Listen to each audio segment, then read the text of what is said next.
So one of the things that I really wanted to do is check out the new Insta360 Ace Pro firmware with the Sena 50s on my helmet here.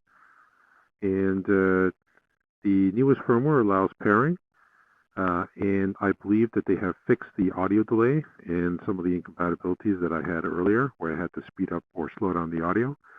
One of the cool things that I've also noticed is that now there's actually voice control, so I can actually dictate certain commands, and I can initiate and I can terminate the recording. I don't actually want to use the keywords because it's going to cut my video feed.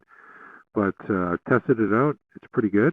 I guess the only real issue is that I can't really utilize intercom or connect it to my phone. So once I have it connected to the Sena 50s in the kind of like the headset action camera paired mode, I won't have any control or take calls or be able to interact with my phone. So I guess there's a trade-off with that. But this is great for vlogging, and I can start and stop the recording, which is great.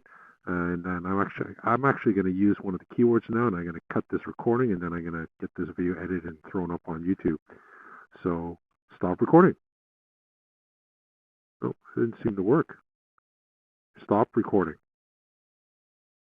So this is actually a final test here of the Bluetooth mic compatibility with the Insta360 Ace Pro camera. I have it paired here with my Shoei Neotec 2 helmet with the built-in SRL-Mesh intercom. It's actually an add-on to this helmet that kind of it's built into it so that there's no external module hanging off the side. Just trying to see what the audio sounds like, doing a test here.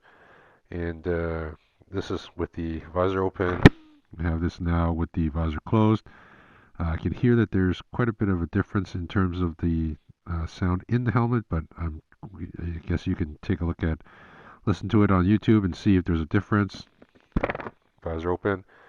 I have the boom mic here connected to the actual, it's a modular, so boom mic's here on the side. See what it sounds like. Close it up. We'll see what that looks like and what that sounds like. And here, the visor open. Here it is with the visor closed. I'll put this up on YouTube so people have an idea what it sounds like, and hopefully that helps people make their decisions on kind of what the Bluetooth communicator sounds like on the Insta360 Pro camera.